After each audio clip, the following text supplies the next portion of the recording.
Well, this topic I think is a great topic. It's informative, and it's also virtually unnecessary. Okay, so but don't stop watching, because I think you'll learn a lot from this. I want to classify 6 kinds of triangles where we know 3 pieces of information. All right, so if you have 3 pieces of information in a triangle, you can complete the triangle. In other words, you can find all the sides and angles of it, with one exception, maybe 2 exceptions. Okay, and for example, this one you can't figure out. This one usually requires 4 pieces of information. All right, I'll elaborate on that.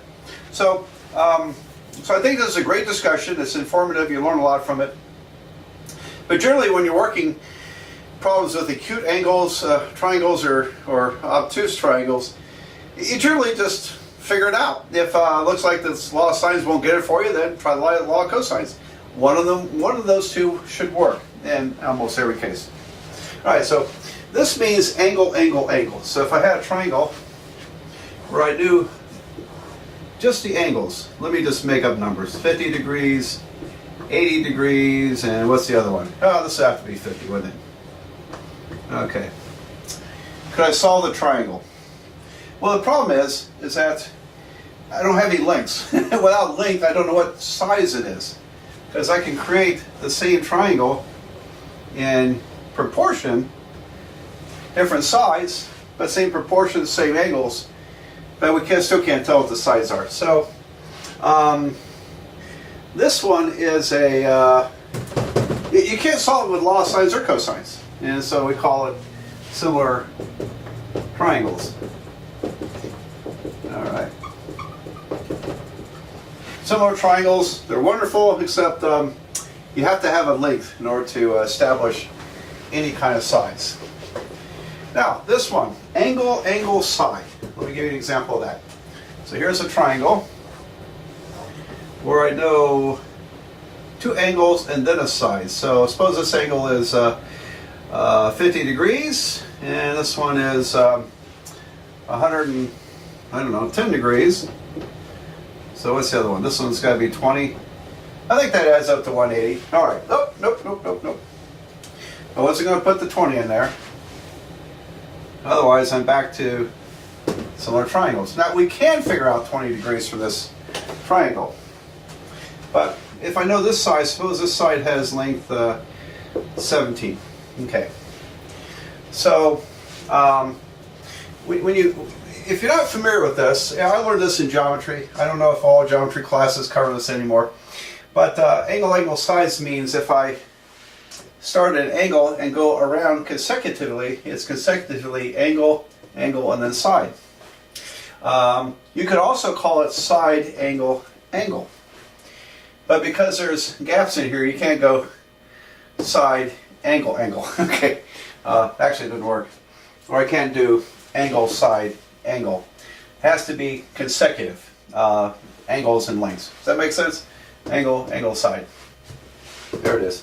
All right. Now, what would you use to solve that? Well, the law of sines has, and if you're a little fuzzy yet, make sure you write down the law of sines, the law of cosines. Have them in front of your face. All right. I don't have them here. Well, let me put it there. The law of sines is sine alpha over A equals sine beta over B. There's the law of sines. And I know there's a third part, sine gamma over C, but you only use 2 at a time in the law of sines. And in the law of sines, we have 2 angles and 2 unknowns. I mean, 2 angles and 2 lengths. So what can I do with this triangle? I know these angles. I know one length. I can calculate the other length. So I can get which length. It would have to be the one opposite from the 110 degrees.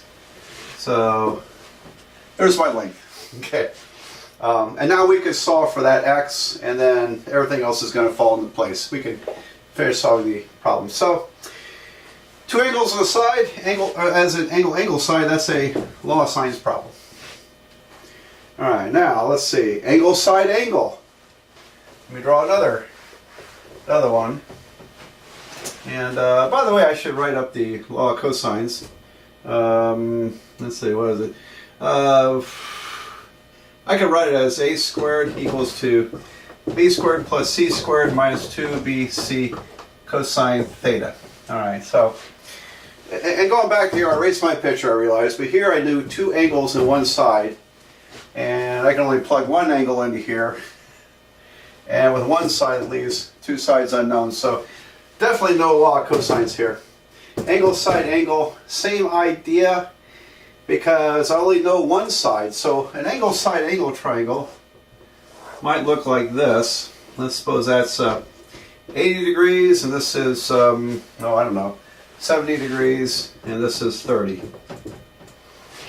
I did it again, didn't I? I want angle, side, angle. Alright, so, and with two angles we can figure out the third angle, that's no problem.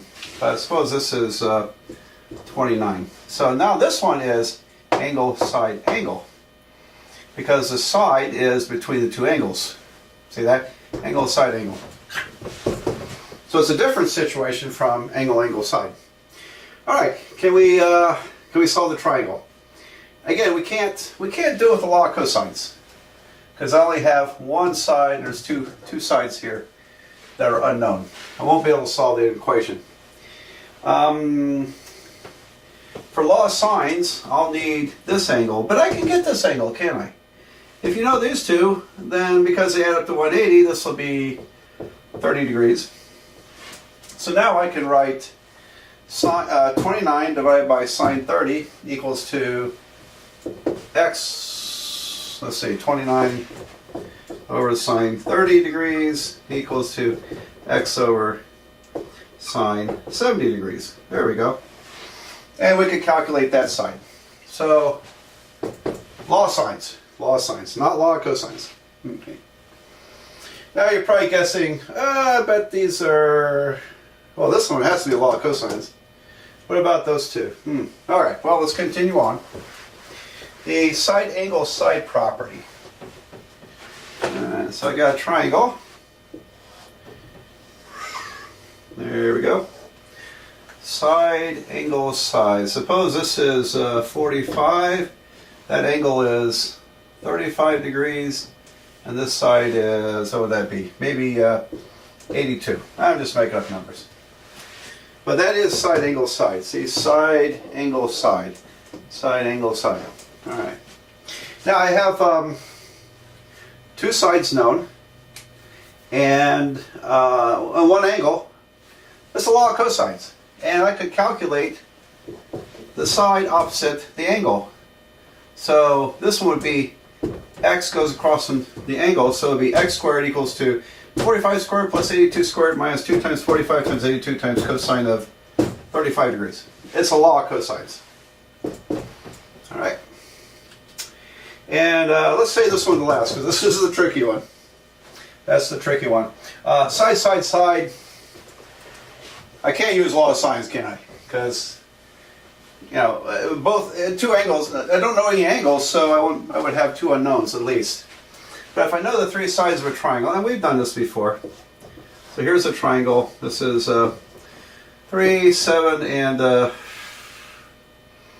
6. Okay, something like that. Okay, yeah, that would be a legitimate triangle. So, a triangle with only the sides known, but no angles, is side, side, side. And we can figure out any angle we want to. If that was theta, then I can plug it into here. 6 is across from the angle, so 6 squared equals to 3 squared plus 7 squared minus 2 times 3 times 7 times cosine of theta. And then we can calculate theta from that. So that's a law of sines, cosines problem. Alright, this guy right here. Side, side angle. I know in 9th grade we guys wanted to call it the angle side side property. Yeah, that would, alright, typical juvenile stuff. But side, side angle.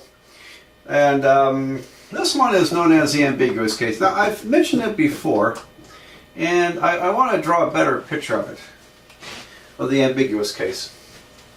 And so let's see.